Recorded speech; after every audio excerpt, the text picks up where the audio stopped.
చెప్పని ఆ బ్రాహ్మణ భగవంతుడు పోయి కోరిన కోరికలు ఇచ్చినటువంటి సత్యనారాయణ అనే పేరు గలుపుతున్నాడు. ఆయన యొక్క వ్రతం చెయ్యి ఈ దరిద్రమంతా కూడా తీరగలదు అని చెప్పి ఆ వాక్యం కానీ పేద బ్రాహ్మణుడు అంటున్నాడు, మహానుభావ నేను తినడానికే లేదయ్యా అంటే వ్రతం చేయాలంటే ధనం కావాలి కదా, నేను ఎక్కడి నుంచి లేవలసింది అని అడిగింది. ఓ ఈ బ్రాహ్మణుడా, సంకల్పం చేయవయ్యా, నీవు పుట్టినప్పుడు తెచ్చింది ఏమీ లేదు, పోయేటప్పుడు తీసుకుపోయేది కూడా ఏమీ ఉండదు, అంతా కూడా భగవంతుని యొక్క అనుగ్రహం వల్లనే నీకు లభిస్తుంది అని చెప్పిండు. ఆ తర్వాత వ్రతం ఏ విధంగా చేయాలని చెప్పి అంతర్ధానమైంది. అంతర్ధానమైన తర్వాత ఈ పేద బ్రాహ్మణుడు రాత్రి ఎన్నో నిద్రను కూడా పొందలేదు. ప్రాతకాలం లేచాడు, ఓ సత్యనారాయణ స్వామి ఈ రోజు నేను ఈ యొక్క వ్రతం చేస్తాను సుమా అని చెప్పి పలికాడు. చక్కగా సంచి తీసుకొని గ్రామంలోకి వెళ్ళాడు. ఈ బ్రాహ్మడు ఎవరింటికి వెళ్ళినప్పటికీ కూడా వారు లేదనకుండా వారికి తోచిన విధంగా ఈ బ్రాహ్మడికి ఉప్పు, పప్పు, చింతపండు, బియ్యము మొదలైన వస్తువులు దానం చేస్తున్నారు.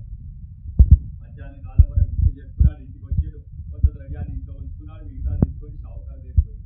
షావుకారు షావుకారి వారిని సత్యనారాయణ స్వామి యొక్క వ్రతం చేయాలనుకున్నా, వ్రతం చేయడానికి కావాల్సిన వస్తువులను కొనడానికి మాత్రం నా దగ్గర ధనం లేదా, నా దగ్గర ఉన్నటువంటి ఉప్పు, పప్పు, చింతపండు ఇవన్నీ ఉన్నాయి, అన్నీ తీసుకో, నాకు వ్రతానికి కావాల్సిన వస్తువులను ఇస్తే చాలు అన్నాడు. ఆ వాక్యం షావుకారి బ్రాహ్మణుడు తెచ్చిన ద్రవ్యమంతా చూసి తాను వస్తు మార్పిడి చేసుకుంటే నష్టం లేదనుకున్నాడు. చక్కగా పడిన అరటిపండ్లు, పంచదార, రవ్వ, చక్కెర మొదలుకొని వ్రతానికి కావాల్సిన వస్తువులన్నీ కూడా ఇచ్చింది. వ్రతానికి కావాల్సిన వస్తువులన్నీ తీసుకున్నాడు. తన ఇంటికి వచ్చాడు. బంధువులను తీసుకొని సత్యనారాయణ స్వామితో వ్రతం చేస్తున్నాడు.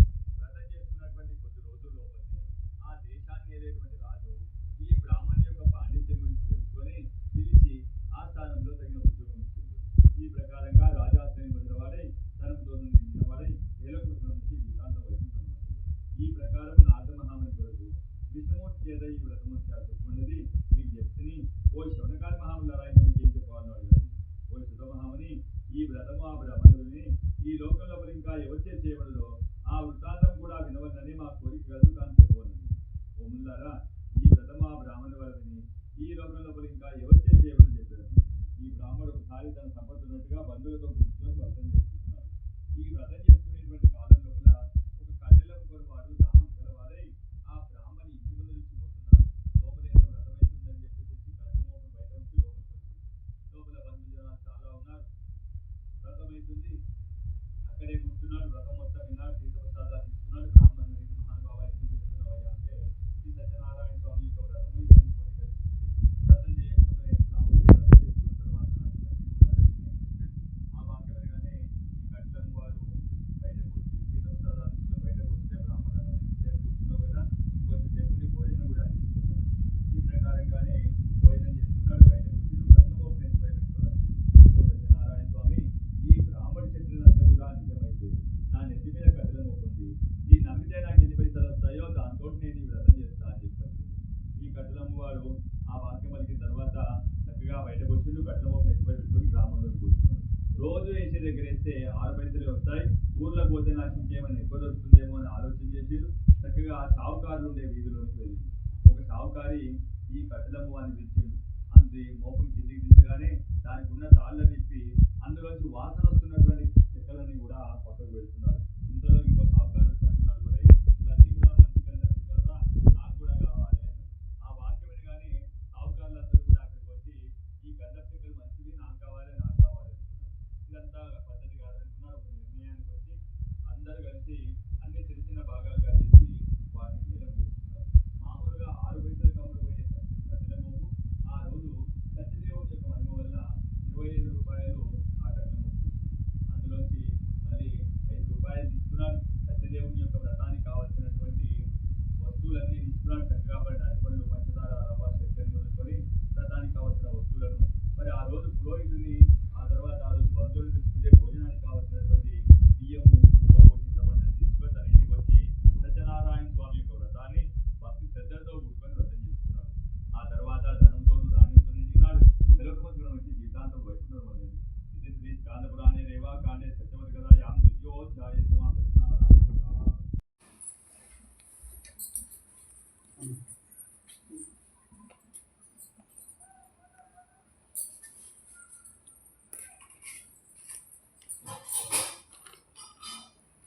ఇస్తాను వచ్చి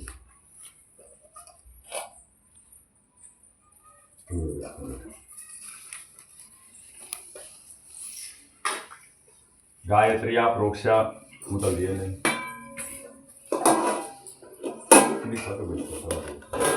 పూతుడు నిజలు గాయత్రియా ప్రోక్ష ఓం భోర్భవ స్వః. అన్నిటి కలిపి ఒక రౌండ్. గాయత్రియా ప్రోక్ష ఓం భోర్భవ స్వః. ఓం భోర్భవ స్వః తత్సవితుర్వరేణ్యం భర్గో దేవస్య ధీమహి ధియో యో నః ప్రచోదయాత్ సచద్వర్దేన ప్రశంచామి అమృతమస్తు అమృతోపస్తరమ స్వాహ. ఓం ప్రాణాయ స్వః అపానాయ స్వః జ్ఞానాయ స్వః సమానాయ స్వః. సత్యనారాయణ స్వామినే నమః. షడ్రసోపేత నైవేద్యం పరికల్పయామి. సర్వభక్షైశ్చ భోజైరసైః షడ్భిः సమన్వితం నైవేద్యం మనసాభీష్టం సత్యనారాయణ స్వామి నివేదయ. సత్యనారాయణ స్వామినే నమః. షడ్రసోపేత నైవేద్యం పరికల్పయామి. భక్ష్యాన్ భోజాన్ లేహ్యాన్ చోహ్యాన్ సమర్పయామి. మధ్య మధ్య పానీయం పరికల్పయామి. పూర్వాపోషణం పరికల్పయామి. ఉత్తరాపోషణం పరికల్పయామి. హస్తో ప్రక్షాళయామి. పాదో ప్రక్షాళయామి. ముఖే ఆచమనీయం పరికల్పయామి.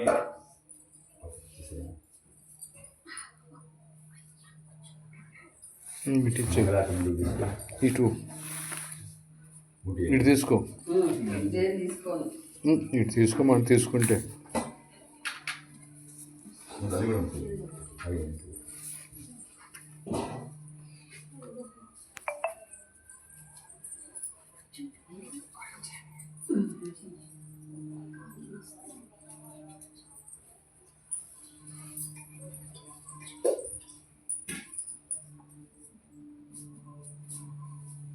వేసుకొట్టుకోండి.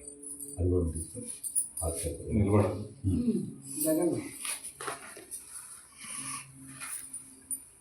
శ్రీ సత్యనారాయణుని సేవకురారమ్మ మనసారా స్వామిని కొలసి హారతులీరమ్మ. శ్రీ సత్యనారాయణుని సేవకురారమ్మ మనసారా స్వామిని కొలసి హారతులీరమ్మ. నోచిన వారికి నోచిన ఫలము, చూచిన వారికి చూచిన ఫలము. శ్రీ సత్యనారాయణుని సేవకురారమ్మ మనసారా స్వామిని కొలిచి హారతులీరమ్మ. స్వామిని పూజించే చేతుల చేతులగా, ఆ మూర్తిని దర్శించే కన్నుల కన్నులట.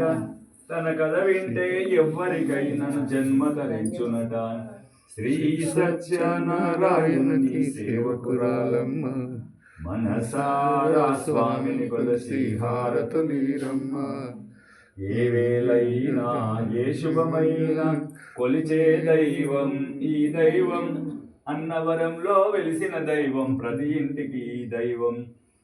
శ్రీ సత్యనారాయణుని సేవకురారమ్మ మనసారా స్వామిని కొలచి హారతులీరమ్మ. అర్చన చేద్దామా, మనసు అర్పణ చేద్దామా, స్వామికి మదిలోనే కోవెల కడదామా. 10 కాలాలు పసుపు కుంకుమలు ఇమ్మని కోరెదమా. శ్రీ సత్యనారాయణుని సేవకురారమ్మ మనసారా స్వామిని కొలచి హారతులీరమ్మ. మంగళమనరమ్మ జయ మంగళమనరమ్మ.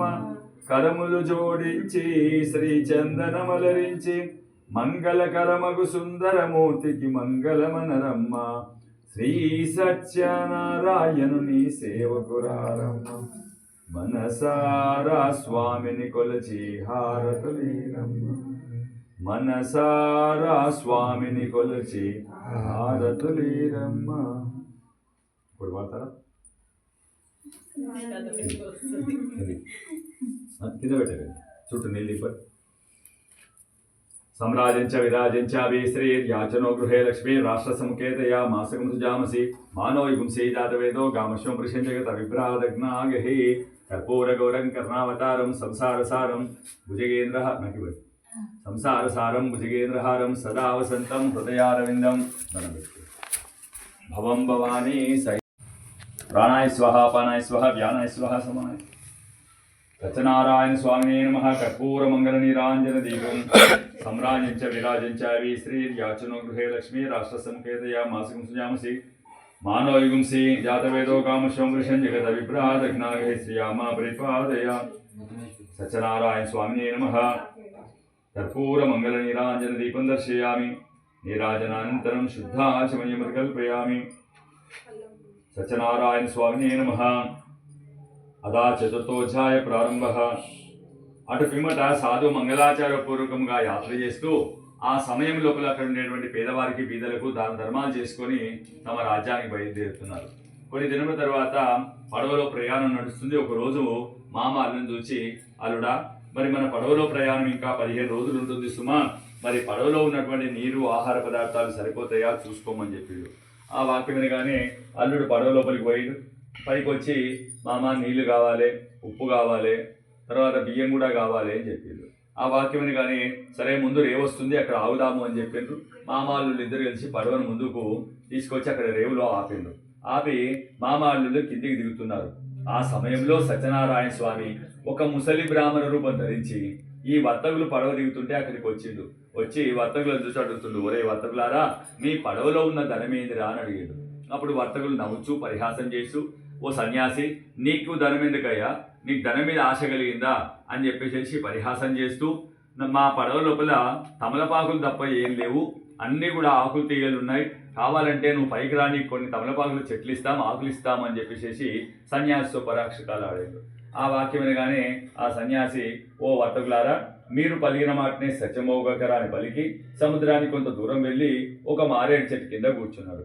ఆ తర్వాత వర్తకులు కిందికి దిగిండ్రు, గ్రామంలోకి పోయిండ్రు, కావలసిన నీరు ఆహార పదార్థాలు అన్నీ తీసుకున్నారు. వచ్చి పడవ పైకి ఎక్కే వరకు అన్ని ఆకులు తీగలు కనిపిస్తున్నాయి. మామ అల్లులు ఇద్దరు కూడా ముఖాలు చూసుకున్నారు, అక్కడే కింద పడ్డారు, దొండ్రీరు కొట్టుకున్నారు. కొద్దిసేపు ధనమంతా ఆకులైపోయిందని చెప్పేసి విచారం చేస్తున్నారు. ఆ సమయంలో అల్లుడు మామ చూసి అంటుడో, మామ, ఈ సన్యాసి దగ్గర మనం అబద్ధం చెప్పినాం కదా, ఆయన పోయేటప్పుడు నువ్వు పలికిన మాట సత్యమవుగాక అని అన్నాడు కదా, ఆయనే ఏదో చేసింది, ఆయన దగ్గరికి ఓదాం పొమ్మన్నాడు. కిందికి దిగి ఆ ఇసుకలో సన్యాసిని వెతుకుంటూ అక్కడికి వెళ్ళి ఆ సన్యాసిని చూచి, ఓ మహానుభావ, మీ వద్ద మేము తప్పుడు వాక్యం పలికినాం, మమ్మల్ని క్షమించండి అని చెప్పేసి కాళ్ళపై పడి అనేక రకాలుగా ప్రార్థనలు చేస్తున్నారు. అప్పుడు సత్యనారాయణ స్వామి అంటుండు, ఒరే వర్తకులారా, నా మాట వినండి, ఓ జ్ఞానహీనులారా, నా వ్రతం చేస్తా అని చెప్పేసి ముడుపు గట్టి పెట్టినావు, ఎప్పుడు అడిగినా రేపంటావు మాపంటావు, లేకుంటే ఏదో రకంగా దాన్ని ముందుకు తీసుకుపోతున్నావు కానీ వ్రతం చేయడం లేదు, అందుకే నీకు ఈ కష్టాలన్నీ వస్తున్నాయి రా అని చెప్పిండు. ఆ వాక్యం అనగానే వర్తకుడు అంటుండు, మహానుభావ, బ్రహ్మ మొదలైనటువంటి సమస్త దేవతలే నీ మాయలో ఉన్నారు, నేను కూడా నీ మాయలోనే ఉన్నా, ఇక్కడనే నీ వ్రతం చేసుకొని ఇంటికి పోతా, అంతదాకా ఇక్కడి నుంచి ఓను అని చెప్పేసి సత్యనారాయణ స్వామి దగ్గర పలికిండు.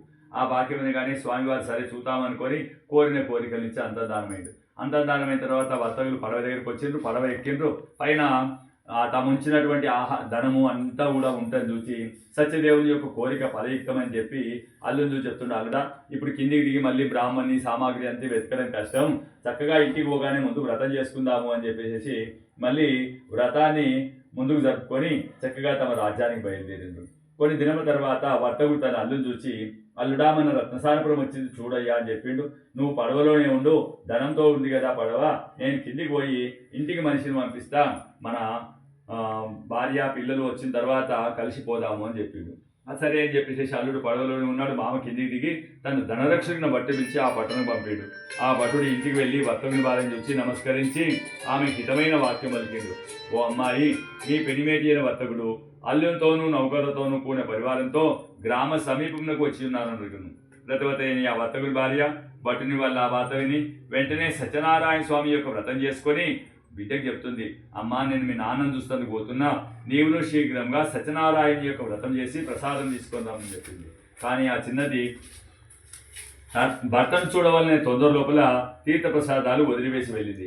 ఈ చిన్నది తీర్థప్రసాదాలు వదిలివేటి చేత సత్యనారాయణ స్వామి కోపం కలిగింది. ఆ తరువాత ఈ చిన్నది ఎప్పుడైతే అక్కడికి వచ్చిందో అల్లుడి యొక్క పడవ నీళ్ళలో మునిగిపోతుంది. మునుగుతున్నటువంటి పడవను దుఃఖం గల చిన్నదాన్ని చూసి వర్తకుడు తమ వలన కలిగిన అనేమని పంచితే ఏమి ఊరకుంటుంది. ఆ సమయంలో లీలావతి అన్న వర్తకుని భార్య కుమార్తెను కౌగలించుకొని అల్లుని గురించి దుఃఖిస్తుంది. కానీ ఆ చిన్నది భర్త లేనటువంటి జీవితం నాకెందుకని సహగమనం చేయట కొరకు ప్రయత్నిస్తుంది. భార్య బంధువులతో కూడినవాడై ధర్మం తెలిసిన ఆ వర్తకుడు ఆ చిన్నదాని యొక్క సహగమన ప్రయత్నం చూచి సత్యనారాయణమూర్చి అపహరింపబడుతున్నా, నేను అతని మాయిచే భ్రాంతి నందితున్నా అని విచారం గలవాడై ఇదివరకే వ్రతం చేస్తానని కూడా చాలాసార్లు చేయకపోవడం చేత ఈ దుఃఖం కలిగిందనుకొని, ఓ సత్యనారాయణ స్వామి, మీ వ్రతం ఇప్పుడే చేస్తా, చేసిన తర్వాతనే ఇంటికి పోతాను సుమా అని చెప్పి పరిపరి విధాలుగా ప్రార్థన చేసిండు. అప్పుడు ఆకాశవాక్యంలో ఒరే వర్తకుడా, నీ కుమార్తె ప్రసాదం భక్షించక నిరాకరించి వచ్చినది, అందువల్ల నీ అల్లుడు కనబట్టలేదు. నీ కుమార్తె ఇంటికి వెళ్ళి తీర్థ ప్రసాదాలు భుజించి తిరిగి వస్తే అల్లుడిని చూడగలదని దొరికింది. ఆ చిన్నది ఆకాశవాక్యం విని త్వరలో ఇంటికి వెళ్ళింది. తీర్థ ప్రసాదాలను భుజించి తిరిగి వచ్చి పరివారంతో ఉన్నటువంటి తన భర్తను చూసింది. ఆ తర్వాత ఆ చిన్నది తండ్రిని గుర్చి ఆలస్యం చేయక నాయనా ఇక ఇంటికి వెళ్దామా అని పలికింది. ఆ చిన్నదాని యొక్క వాక్యం అనగానే వర్తకుడు సంతోషం చెంది సత్యనారాయణ స్వామి యొక్క వ్రతం చేసుకొని తన ఇంటికి వెళ్ళినవాడు ఆయన. అది మొదలుకొని ప్రతి పౌర్ణమి సంక్రాంతులు ఎందు సత్యనారాయణ స్వామి యొక్క వ్రతం చేసిన వాడై ఇహలోకమంచుకున్న మంచి జీవితాంతం వైకుంఠం పొందిండు. ఇది శ్రీ స్కాందపురాణే రేవా కాండే సత్యవతిగదాయాం చతుర్థోధ్యాయ సమా సత్యనారాయణ మహారాజుకి. దుర్గాముఖుడు అనే పేరు గల ఒక రాజు భూమికి అధిపతిగా ఉండను. ఈ రాజుగారు ఒకసారి భద్రశీల నదీ తీరంలో కూర్చొని సత్యనారాయణ స్వామి యొక్క వ్రతం చేసుకుంటున్నాడు. ఈ వ్రతం చేసేటువంటి సమయం లోపల అక్కడికి సాధు అనే ఒక కోమటి వచ్చిండు. ఆ రాజును చూసి అడుగుతున్నాడు, రాజా ఏ వ్రతం అయ్యా, ఎందుకోసం చేస్తున్నావు అని అడిగాడు. ఓ సావుకారి, ఇది సత్యనారాయణ స్వామి యొక్క వ్రతము. నాకు సంతానం లేకుండే, సంతానం కలిగితే వ్రతం చేస్తానని మొక్కుకున్నా, సంతానం కలిగింది, ఇప్పుడు వ్రతం చేస్తున్నా అన్నాడు. ఆ వాక్యం వినగానే ఈ వర్తకుడు అంటుండే, రాజా మరి నాకు కూడా సంతానం లేదయ్యా, ఈ సత్యనారాయణ స్వామి యొక్క వ్రతం చేస్తే సంతానం కలుగుతుందంటే నేను కూడా ఇక్కడనే వ్రతం చేస్తా అన్నాడు. ఆ వాక్యం వినగానే రాజుగారు చెప్తున్నారు, ఈ వార్త కూడా అది కాదు, ముందు ముడుపు కట్టి పెట్టుకో, ఆ తర్వాత ఇంటికి వెళ్ళి నీ భార్యకు చెప్పు, ఆ తర్వాత సంతానం కలిగినాక వ్రతం చేసుకో అని చెప్పిండు. ఈ ప్రకారంగానే వర్తకుడు అక్కడ ముడుపు కట్టుకున్నాడు. ఒక దొప్పులో తీర్థాన్ని ప్రసాదాన్ని తీసుకున్నాడు. చక్కగా వర్తకం మానివేసి తన ఇంటికి వచ్చి తన భార్య అయిన లీలావతిని చూసి చెప్తున్నాడు, లీలావతి, ఈ రోజు భద్రశీల నదీ తీరంలో సత్యనారాయణ అనే పేరు గల విష్ణుమూర్తి యొక్క వ్రతం చూసినా, ఈ వ్రతం చేస్తే మనకు సంతానం కలుగుతుందని చంద్రకేతు మహారాజు గారు చెప్పిండ్రు. ఆయనకు సంతానం కలిగింది, ఆయన వ్రతం కూడా చేసుకున్నాడు, మనం కూడా అట్లానే చేసుకుందాము అని చెప్పి తన భార్యతో చెప్పిండు. ఆ ముడుపును అప్పచెప్పిండు. తీర్థప్రసాదాన్ని ఇచ్చి వర్తకం కోసం వెళ్ళిండు. రోజులు గడుస్తున్నాయి. ఒకరోజు వర్తకుని భార్య లీలావతి భర్తతో కూడి ఆనందానికి వచ్చినది. ఈ లీలావతి సత్యదేవుని యొక్క అనుగ్రహం వలన గర్భం ధరించింది. 10వ మాసమును కుమార్తెను కన్నది. ఆ చిన్నది పుట్టినది మొదలు శుక్లపక్ష చంద్రుని వలె వృద్ధుపదుడి చేత ఆ చిన్నదానికి కళావతి అని నామకరణం చేసింది. ఆ తర్వాత లీలావతి భర్తను చూసి, స్వామి, పూర్వకాలంలో సంతానం కలిగితే వ్రతం చేద్దామన్నారు కదా, ఎప్పుడు చేద్దాము అని అడిగింది. ఓ చిన్నదానా, ఇప్పుడు చేస్తామంటే ఖర్చులు ఎక్కువగా అవుతాయి, చిన్నదాని యొక్క పెళ్లి సమయంలో చేద్దాం, అప్పుడైతే మనకి ఖర్చు అంతా కూడా మిగిలిపోతుంది అని చెప్పేసి వర్తకుడు తన భార్యను సమాధానపరిచి వర్తకం కోసం వెళ్ళిండు. రోజులు గడుస్తున్నాయి. ఇంట్లో అమ్మాయి దినదిన ప్రవర్తమానంగా పెరుగుతుంది. అష్టవర్షాత్ భవేత్ కన్య. పూర్వకాలంలో అమ్మాయికి 9 సంవత్సరాలు నిండగానే వివాహం చేసేవారు. అదేవిధంగా వర్తకుడు తన భర్తను పిలిచిండు, ఒరే అమ్మాయికి 9 సంవత్సరాలు వచ్చింది, నాకు ఒకతే కూతురు, అల్లుడు నా ఇంట్లోనే ఉండాలి, ఇల్లరికం ఉండాలి, అట్లాంటి మంచి పిల్లవాడిని వెతికి తీసుకురారా అని చెప్పిండు. ఆ భటుడు వర్తకం చేత ఆజ్ఞ పొంది అనేక గ్రామాలను తిరుగుతూ కాంచనం అనే పట్టణం గురించి వెళ్ళి అక్కడి నుండి మంచి గుణం గల సుందరుడైన ఒక వనకపుత్రుని తీసుకొని వచ్చిండు. మంచి గుణం గల సుందరైన వనకపుత్రుని చూసి జ్ఞాతులతో బంధువులతో కూడా పుణ్యవాడై వర్తకుడు శాస్త్రోక్తంగా కన్యాదానం చేసి ఇచ్చిండు. కానీ ఆ సమయంలో సత్యనారాయణ స్వామి యొక్క వ్రతాన్ని మర్చిపోయాడు. కొన్ని రోజులు గడుస్తున్నాయి. ఒకరోజు మామ అల్లులు ఇద్దరు కూర్చొని ముచ్చట పెట్టుకుంటే మామ అల్లుతో అంటుండు, అల్లుడా మనం కూర్చొని తింటామా అంటే, నేను సంపాదించిందంతా కూడా కరిగిపోతుంది, ఇద్దరం వర్తకం చేద్దాం, నీకు వర్తకం ఏ విధంగా చేయాలో నేర్పిస్తా అన్నాడు. ఈ ప్రకారంగా మామాళ్ళు ఇద్దరు కలిసి చంద్రకేతు మహారాజు యొక్క రాజ్యంలో వర్తకం చేస్తున్నారు. అప్పుడు సత్యనారాయణ స్వామి అంటుడు, ఒరే వర్తకుడా, ధనం లేదంటే ధనం ఇచ్చిన, సంతానం లేదంటే సంతానం ఇచ్చిన, నన్ను ఏది అడిగితే అది ఇచ్చిన, వ్రతం చేయరా అంటే ఖర్చు అంటున్నావు బిడ్డ, అన్నీ ఇచ్చిన వాడిని కదా, ఈసారి కష్టం ఇస్తా, అప్పుడు కానీ మళ్ళీ నీకు భగవంతుడు జ్ఞాపకం రాడురా అని దారుణమైన కఠినమైన దుఃఖం వద్దని శాపం ఇచ్చిండు. ఆ శాపం చేత ఒక దొంగవాడు చంద్రకేతు మహారాజు యొక్క ధనాగారంలోనికి ప్రవేశించి ధనాన్ని దొంగలించి బయటకు వచ్చిండు. భటులు మంచి నిద్రలో ఉన్నారు, కాళ్ళతో బట్టలను దన్నుకుంటూ పోతున్నాడు. భటులు లేచిండ్రు, దొంగ దొంగ అంటుంటే వీళ్ళు ముందు పరిగెత్తుతున్నాడు, ఆ భటులు ఏమో వెనుకొస్తున్నారు. ఎక్కడైతే ఈ వర్తకులు నిద్రపోతున్నారో అక్కడికి వచ్చినటువంటి ఈ దొంగలు ధనమంతా కూడా ఈ వర్తకుల ముందు పారవేసి పారిపోయిండ్రు. భటులు వచ్చే వరకు ధనమంతా కూడా వర్తకుల దగ్గరనే ఉంది. ధనం కింద పడగానే తమ ధనాన్ని దొంగలు ఎత్తుకపోతున్నారేమో అనుకొని ఆ మూటని గట్టిగా పట్టుకొని ఉన్నారు. ఇంతలో భటులు అక్కడికి రావడం, వర్తకుల దగ్గరనే ధనం ఉంటుంది చూసి వీళ్ళే దొంగలు అని చెప్పేసి కట్టి తీసుకొని రాజు దగ్గరికి వచ్చిండ్రు. రాజా, నిన్న మన ధనాగారంలో దొంగతనం జరిగింది, ధనంతో పాటుగా దొంగలు కూడా దొరికింది, మరి ఏం చేయాలి అని అడిగింది. ధనంతో దొరికిన ఇంకా విచారణ ఎందుకు కూడా, ధనమును ధనాగారంలో వేయండి, వాళ్ళకి సంఖ్యలు వేసి బందీకాంలో వేయమని చెప్పిండు.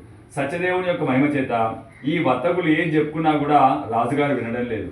వారికి కఠినమైన చీకటి బందికాంలో వేయమని చెప్తున్నాడు. ఈ ప్రకారంగా ఇంట్లో ఉండేటువంటి భార్యా పిల్లలు కూడా మీకు దుఃఖం ఇస్తున్నారు. అదేంటంటే ఇంట్లో దొంగలు పడ్డారు, ఉన్న దొంగమంతా కూడా దొంగలు ఎత్తుకపోయారు, ఉన్న ఇంటిని అనుకోకుండా మంటలు వ్యాపించినాయి, ఇల్లు ఉండడానికి ఇల్లు లేదు, అగ్నిహోత్రుడు ఇంటిని భక్షించాడు, ఉండడానికి ఇల్లు లేదు, తినడానికి తిండి లేదు, ప్రతిరోజు కూడా ఎక్కడో దగ్గరికి పోతున్నారు, దొరికితే తింటున్నారు. ఒకరోజు ఈ కళావతి అన్న వర్తకుని కుమార్తె ఒకరోజు బ్రాహ్మణ ఇంట్లోకి పోయి అక్కడ వ్రతమైతుంటే వ్రతమయ్యేదాకుంది, తీర్థప్రసాదాలు తీసుకొని బయటకు వస్తుంటే భోజనం చేసుకోమనగానే భోజనం చేసింది, బయటకు వచ్చింది. చక్కగా ఇంటికి వచ్చే వరకు రాత్రి అవుతుంది. తల్లి బిడ్డను చూసి అడుగుతుంది, అమ్మ ఇంత రాత్రి వరకు ఎక్కడ తిరుగుతున్నావు బిడ్డ, నీ మనసులో ఏం కోరిక కలిగిందని శిక్షాపూర్వకంగా అడగా, అమ్మ నేను ఎక్కడ తిరగలే, బ్రాహ్మణ ఇంట్లోపల సత్యనారాయణ స్వామి యొక్క వ్రతం అవుతుంటే వ్రతమయ్యేదాకున్నా తీర్థప్రసాదాలు తీసుకొని వచ్చినా అని చెప్పింది. ఆ వాక్యం వినగానే పూర్వకాలంలో తన భర్త చేసిన జ్ఞాపకం తెచ్చుకొని ఇంత వల్గదా ఇంత కష్టములు పాలితమని ఎక్కడైతే ముడుపు ఉందో అక్కడికి పోయింది. ఓ సత్యనారాయణ స్వామి, ఇప్పుడైతే మీ వ్రతం చేసేటువంటి శక్తి సామర్థ్యాలు మాకు లేవు, ఒకవేళ నా భర్త అల్లుడు కనుక త్వరగా ఇక్కడికి వస్తే మీ యొక్క వ్రతం చేసి కానీ వాళ్ళ దగ్గరికి పోను అని చెప్పి పలికింది. ఆ వాక్యం విన్నటువంటి సత్యనారాయణమూర్తి సరే చూద్దాము అనుకొని చంద్రకేత మహారాజు స్వప్నంలో కనబడి చెప్తుండు, ఒరే రాజా, నీవు బంధించిన దొంగలు కాదురా వర్తకులు, వారి యొక్క శాపవశం చేత ఈ ప్రకారం జరిగింది, వాళ్ళని వదిలేసి వాళ్ళ దగ్గర తీసుకున్న ధనమంతా కూడా ఇచ్చేయాలి, అట్లా చేయకపోతే నిన్ను నీ రాజ్యాన్ని నాశనం చేస్తా అన్నాడు. చంద్రకేత మహారాజు ప్రాతకాలం ముందు లేచిండు, సభ మధ్యలో కూర్చుండి తనకు రాత్రి వచ్చిన కళను సభవారితో చెప్పిండు. బందీకాలను బట్టలను విడిపమని ఆజ్ఞయించాడు. ఆ బట్టలు వర్తకుడు నిర్వహిస్తూ వచ్చి రాజు యొక్క ముందర సంఖ్యలను విడిపించింది.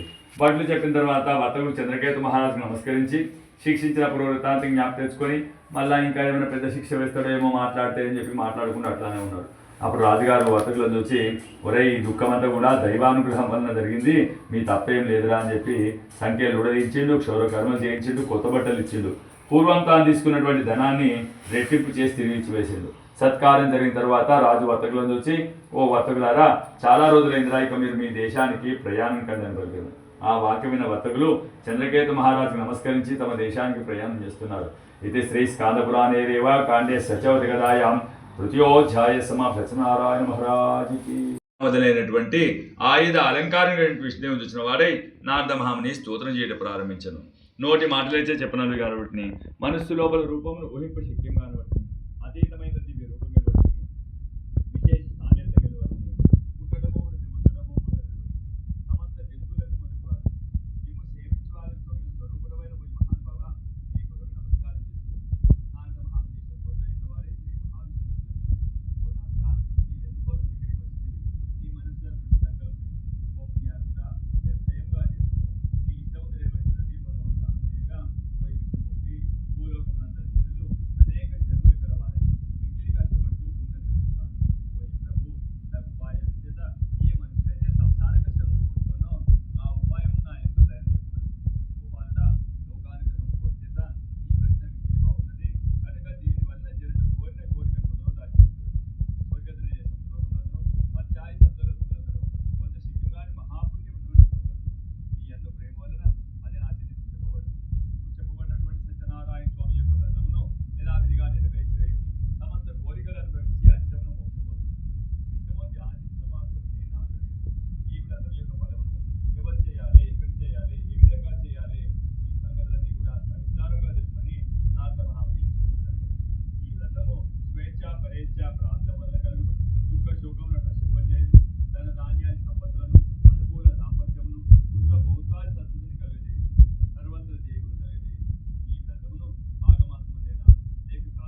బ్రాహ్మణుల వారు స్త్రీలు కూడా ఈ వ్రతం చేయవచ్చు. బ్రాహ్మణులు గర్భవంతి చెప్పినట్టుగా పురాణోక్త వ్యక్త మంత్రమే రాసేవారు. మనుషుడు ఏ దినమైన వారి శ్రద్ధలు కలిగి సాయంకాలం మందు సత్యనారాయణ స్వామి యొక్క వ్రతం ఆచవారు. ప్రసాద వస్తువులు అరటి పళ్ళు, నెయ్యి, గోధుమ పిండి, పంచదార ఇవి దొరకనేలా బియ్యం పిండి, బెల్లం ప్రసాదం కలిపి స్వామికి నివేదన చేయవచ్చు. ఆ తర్వాత బంధుమిత్రుల జనతో కూడి సత్యనారాయణ యొక్క వ్రతమును వినవలెను. ఆ తర్వాత ప్రాతకాలం లేచి దానాన్ని పెట్టుకుని సత్యనారాయణ స్వామి యొక్క వ్రతమును ఉద్యాపన చేయవచ్చు. ఈ ప్రకారంగా చేసిన కోరిన కోరికలను వచ్చి అర్చన మోక్షం చెప్పేవారు. శ్రీ స్కాందపురాణే రేవాకాండే సత్యవర్గరాయం వ్రతమోధ్యాయ సత్యనారాయణ మహారాజ్.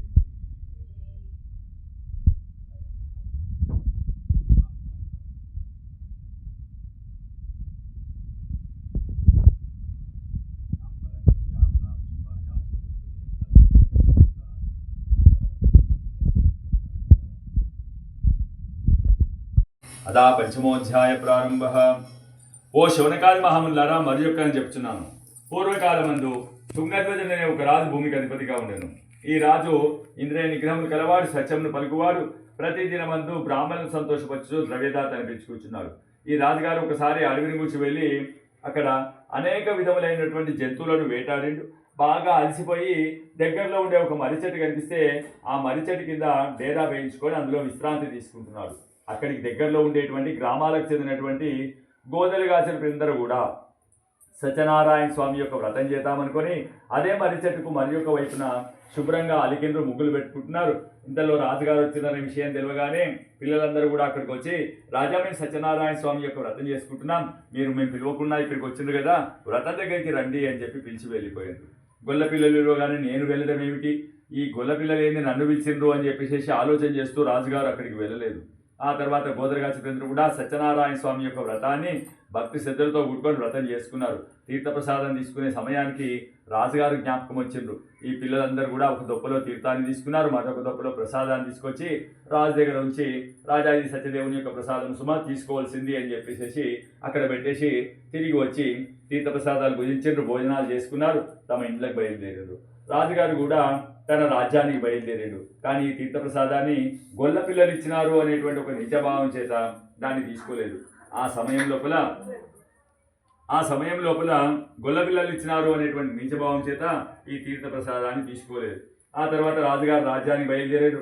కొంచెం దూరం వెళ్ళేసరికి సైన్యాధ్యక్షుడు ఎదురుగా వచ్చి, రాజా రాజ్యం చుట్టూ కూడా శత్రు సైన్యాలు ఉన్నాయి, ఇప్పుడు రాజ్యంలోనికి పోవడానికి వీల్లేదు అని మళ్ళీ వెనుకకి తీసుకొచ్చిండు. అక్కడే కూర్చుండబెట్టిండు. రేపు ఉదయం వరకు రాజ్యంలో పరిస్థితి తెలుసుకొని వస్తా, అంతవరకు మీరు ఇక్కడనే ఉండాల్సింది అని చెప్పిండు. ఈ ప్రకారంగా రాజుగారు అక్కడే కూర్చున్నారు. సైన్యాధ్యక్షుడేమో రాజ్యం వైపు వెళ్ళిపోయాడు. కొంచెంసేపటి తర్వాత రాజుగారు ఆలోచన చేస్తూ ఉన్నారు, రాజ్యంలో ఏదైనా జరిగింది అంటే నాకు సమాచారం వస్తుంది, ఏమీ రాకుండానే శత్రు సైన్యాలన్నీ కూడా రాజ్యం చుట్టూ చేరినాయి అనగానే ఇదేదో మాయలాగానే ఉంది అని ఆలోచన చేస్తూ పరిపరి విధాలుగా ఆలోచన చేస్తున్నాడు. ఇందులో దాహం అవుతుంది. అక్కడ ఎదురుగా సత్యదేవుని యొక్క తీర్థప్రసాదాలు మాత్రమే ఉన్నాయి. బడులను పిలిస్తే ఎవరు వలకలేదు. సరే అనుకున్నాడు, తీర్థం దొప్ప తీసుకున్నాడు, తాగేసిండు. అప్పుడు జ్ఞాపకం వస్తుంది, పొద్దున పిల్లలు సత్యదేవుని యొక్క వ్రతం అని పిలిచిండ్రు, నేను వెళ్ళలేదు అని. ఆ తర్వాత ప్రసాదం తింటుంటే గొల్ల పిల్లలు ఇచ్చినారనేటువంటి నీచభావం చేత నేను వెళ్ళలేదు, భగవంతుడి ఏడలో నేను అపచారం చేసిందేమో అనుకున్నాడు. ఎంబడే తన భటులను పిలిచిండు, వరై గ్రామంలోనికి వెళ్ళండి, సత్యదేవుని యొక్క వ్రతానికి కావాల్సిన వస్తువులను, ఆ తర్వాత పురోహితుని, ఆ తర్వాత ఈ గోదరగా చుట్టూ ఎవరైతే నిన్న మనం పిలిచారో వాళ్ళందరినీ కూడా రమ్మని చెప్పు, రేపు ఉదయమే మనమందరం కూడా సత్యదేవుని యొక్క వ్రతం చేసుకుందాము అని చెప్పిండ్రు. ఈ భటులు గ్రామంలోకి పోయారు, వ్రతానికి కావాల్సిన వస్తువులను తీసుకున్నారు, పురోహితుడికి చెప్పిండ్రు. ఆ పిల్లలందరినీ తీసుకొని మరుసటి రోజు ఉదయమే అక్కడికి వచ్చిండు. రాజుగారు వాళ్ళతో కూర్చొని సత్యదేవుని యొక్క వ్రతం చేసుకున్నాడు. వ్రతం పూర్తయింది, తీర్థప్రసాదాలు తీసుకుంటున్నారు. ఇంతలో సైన్యాధ్యక్షుడు మళ్ళీ వచ్చిండు అక్కడికి. రాజా, నిన్ననే కదా రాజ్యానికి రావాల్సింది, మీరు రాకపోవడానికి కారణం ఏమిటి, క్షేమమే కదా అని రాజును అడుగుతుంటే రాజుగారి కోపం అని చెప్తుంది, నిన్న సాయంత్రం వచ్చేమో శత్రురాజులు రాజ్యం చుట్టూ ఉన్నారని చెప్పావు, ఇప్పుడు వచ్చేమో నిన్ననే రావాలి కదా, ఎందుకు రాలేదని అడుగుతున్నావు, ఏంది సంగతి అని అడగానే, మహారాజా నేను రావడం ఏమిటి, నిన్న మీరు ఎవరిని చూసిండ్రు అసలు అని చెప్పేసి సైన్యాధ్యక్షుడు అడుగుతాడు. అప్పుడు రాజుగారికి అర్థమవుతుంది, నేను భగవంతుడి ఏడల అపచారం చేసిన కాబట్టి నాకు భగవంతుడే ఆ రూపంలో వచ్చి నాకు జ్ఞానోదయాన్ని కలిగించిండు అనుకున్నాడు. ఆ తర్వాత రాజుగారు సైన్యాధ్యక్షుడికి చెప్పిండు, ఏమీ లేదని చెప్పిండు. పోయింది అనుకున్నటువంటి తన ధనము, ధాన్యము, రాజ్యము అన్నీ ఉన్నాయని తెలిసే వరకు సంతోషం చెంది తన రాజ్యానికి పోయిండు. తర్వాత ప్రతి సంవత్సరం కూడా సత్యదేవుని యొక్క వ్రతం చేసుకొని ధనంతోనూ ధాన్యంతో నిన్నవాడై ఏలోకమనుసుకున్న మంచి జీవితాంతం వైకుంఠం పొందిండు. ఇది శ్రీ స్కాందపురాణే రేవా కాండే సత్యవతి కథాయాం పంచమోధ్యాయ సమ సత్యనారాయణ మహారాజుకి.